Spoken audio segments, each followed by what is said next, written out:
symbolized by the 17,000 white marble headstones in a cemetery overlooking Manila. Today, the 500 American firms who operate here represent an investment of $2.5 billion. They employ 60,000 people, and they generate 10% of all economic activity in the country.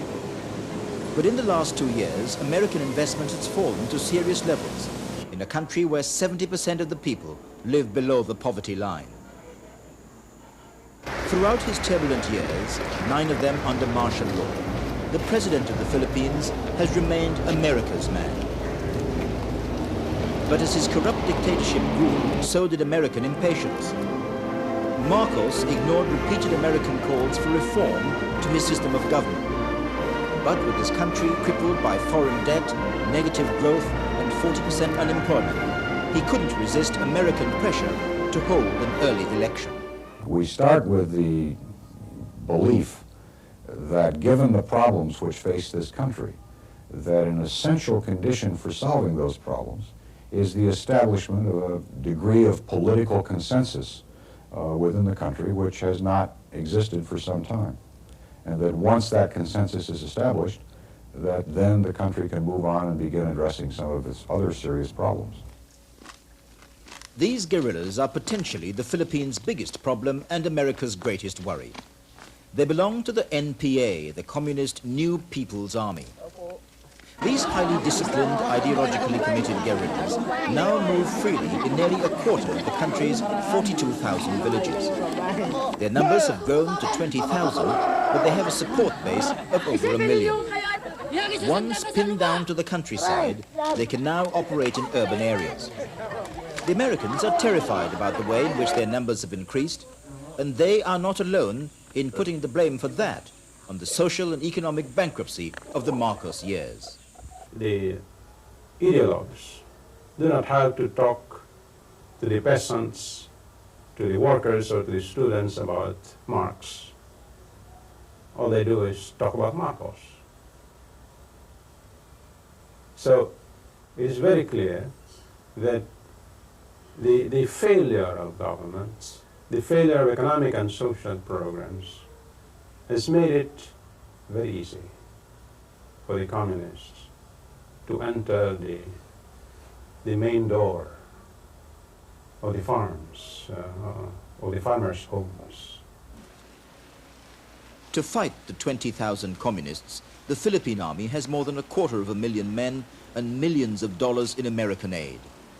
But all this has counted for little. The army has conspicuously failed to halt the communist advance.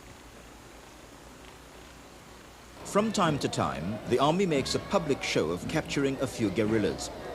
It's done in the main to boost domestic and international confidence. But the American belief is that the Philippines is lurching towards civil war on a massive scale if the communist insurgency continues to defeat the Philippine army. It's a measure of the divisive effect the Marcos years have caused, that while the government considers the communists the enemy, some business institutions and even the church regard the NPA as more nationalist.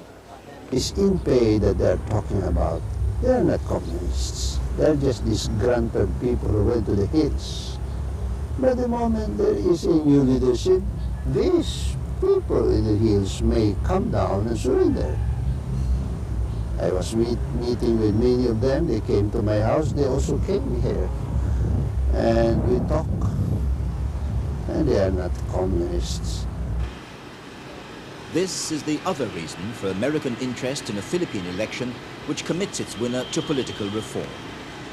Clark Airforce Base provided a vital military facility for the Americans during the Vietnam War, and today its landing strip can handle any US Air Force plane.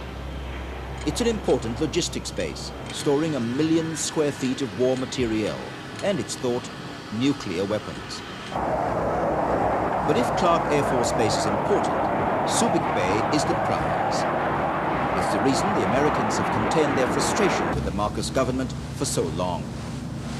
Subic has a deep natural harbor. It's the base for the American 7th Fleet, 80 ships and 550 aircraft. Its supply depot is the Navy's largest, and it has the best ship repair facilities in the world. It employs 26,000 Filipinos, and its presence generates $240 million to the Philippine economy. Subic Bay is on a short-term lease, but the Americans are determined to hold on to it at any cost. From time to time, the uncertainty of Filipino politics has prompted thoughts of alternatives to Subic Bay. In a word, the Americans feel there are none.